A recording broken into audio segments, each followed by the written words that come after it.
एक बार यमराज ने एक देवदूत को पृथ्वी पर भेजा कि एक महिला की मृत्यु हो रही, उसकी आत्मा को लेके आ। देवदूत उस निर्धारित जगह पर पहुंचता है तो एक महिला मरी पड़ी है, 3 छोटे छोटे बच्चे, उसके छाती पे एक बच्चा दूध पी रहा है, एक बच्ची रो रही है, एक बच्ची खेल रही है।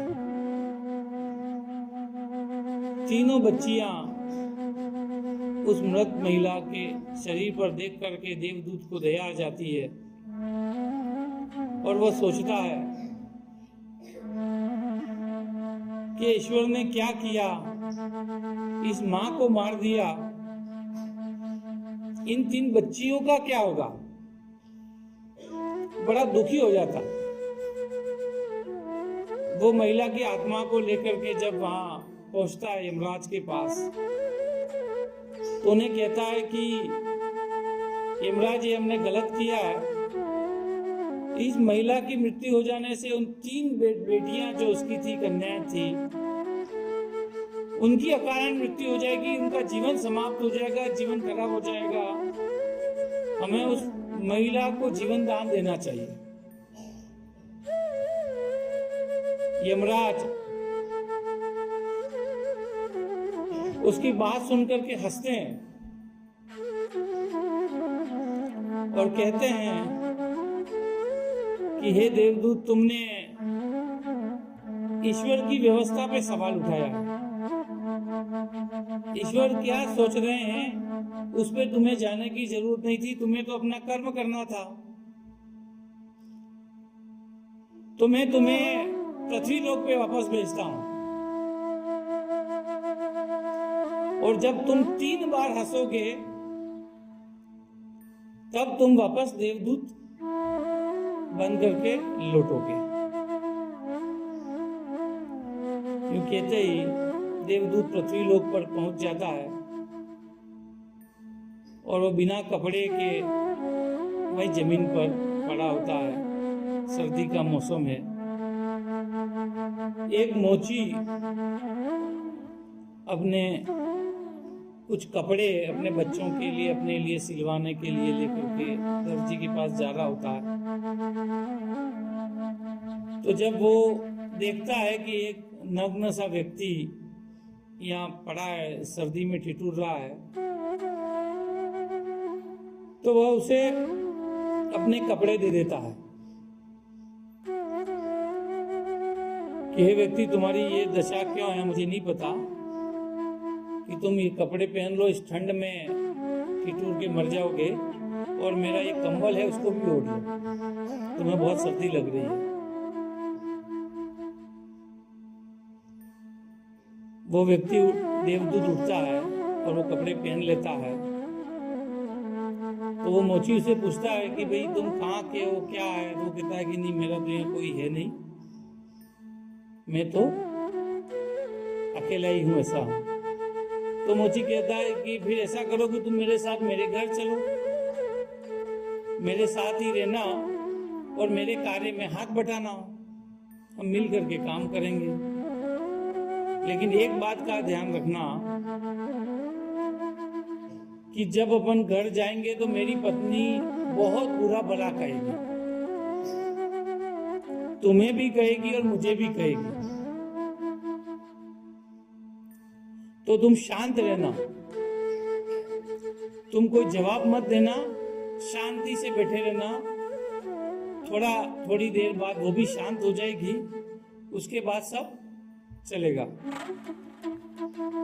देवदूत उसके साथ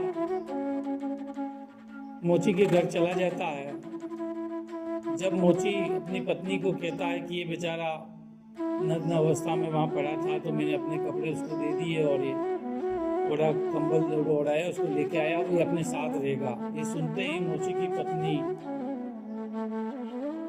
खूब गाली गलौज करती, बहुत सुनाती, अपने पति को बहुत सुनाती, उस व्यक्ति को बहुत सुनाती, निकम्मा है ये।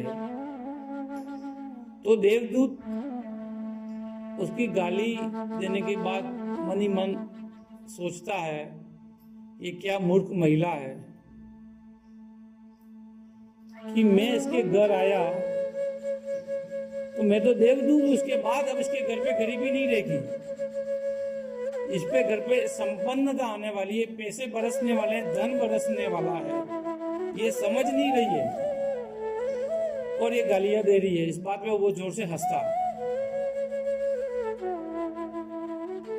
तो मोची पूछता है कि ये गालियां दे रही हो और तुम हंस रहे हो। तो देवदूत कहता है कि नहीं, मैं 3 बार ऐसे जब हंसूंगा तब तुम्हें बताऊंगा कि मैं क्यों हंस रहा हूं। देवदूत के उसके घर पे रहने पे अचानक उसका कारोबार बढ़ जाता है, व्यापार बढ़ जाता है। देवदूत भी जूते बनाने लगता है और देवदूत जब जूते बनाता है तो बहुत ऊंचे कोटि के होते हैं। उसकी प्रसिद्धि राजा तक पहुंच जाती है, तो राजा के परिवार के जूते भी वहीं बनने लग जाते हैं। खूब धन दौलत बरसने लगती है और वो मोची जो है वो बहुत पैसे वाला और बहुत ज्यादा धनाढ्य हो जाता है। उनका जीवन उसी तरीके से चल रहा था। एक बार राज दरबार से उनका कोई सेवक आता है कि राजा के लिए एक बढ़िया क्वालिटी के इस तरीके के जूते बनाने हैं। मोची वो राजा के जूते बनाने का काम उस देवदूत को दे देता है कि भाई तुम ये राजा के जूते हैं बनाना और बहुत ध्यान रखना, इसी तरीके से बनाना, राजा का मामला है, कोई ऊंच नीच नहीं होनी चाहिए, उस तरीके से समझा करके राजा के वो जूते बनाने बैठाते हैं। तो वो देवदूत है वो चप्पलें बनाता है। मोची देखता है, वो कहता है कि मूर्ख, मैं तुम्हें कह रहा हूं कि जूते बनाने और तुम चप्पल बना रहे हो। तो उस राज्य में एक प्रथा थी कि जो भी व्यक्ति मर जाएगा उसको चप्पल पहना करके लेके जाया जाता है। तो मोची बड़ा गुस्सा होता है कि राजा चप्पल बना हुए देखेगा तो बहुत गुस्से होगा, उसे तो जूते बनाने हैं, तो उसे वापस जूते बनाने को कहता है। तो देवदूत वो चप्पल ही बनाता है। मोची उस पर बहुत गुस्सा होता है, मतलब वो मारने को उत्प्रेरित होता है। तो देवदूत जोर से हंसता है। मोची कहता है कि भाई मैं तुम पे गुस्सा हो रहा हूं और तुम हंस रहे हो। वो कहता है ये दूसरी बार हंसूंगा, मैं तीसरी बार हंसूंगा तब बताऊंगा। इतने में थोड़ी देर होती है कि राजा का वो सेवक दौड़ता हुआ आता है और कहता है कि वो जूते नहीं बनाने, चप्पलें बनानी है, क्योंकि राजा की मृत्यु हो गई है तो अब चप्पलें पहनानी पड़ेंगी। तो देवदूत ने पहले से ही चप्पलें बना दी थी।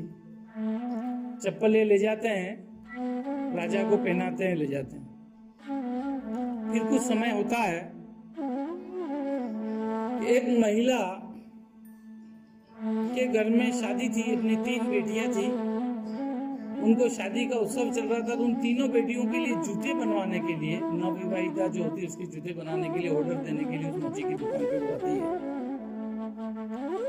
और उन 3 बच्चियों की जूते के लिए वो मोची को कहती है कि ये इनकी शादी है और एक बड़े राजघराने में हो रही है, तो तुम राजाओं की तरीके के जूते इनको बनाओ। वो देवदूत को बुलाता और कहता है कि इन 3 बच्चियों का जो जूते बनाने वो राजाओं की तरह बनाने और तुम बनाओ।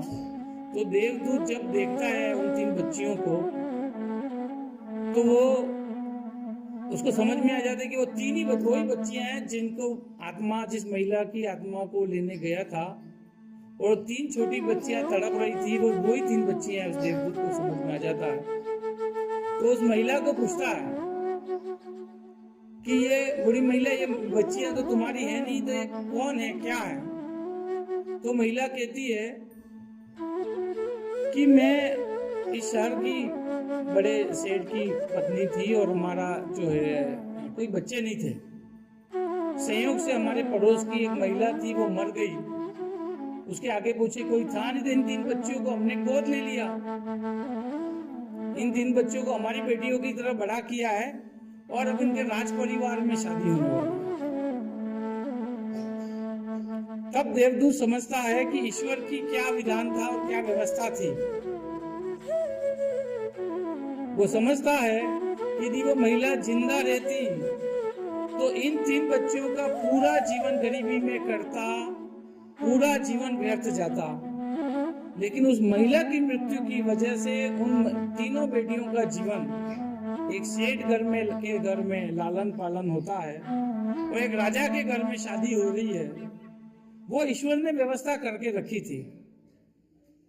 तो देवदूत जोर से हंसता है अपनी बुद्धि पे कि मैंने गलत सोचा था और मैंने ईश्वर पे ही उंगली उठाई थी।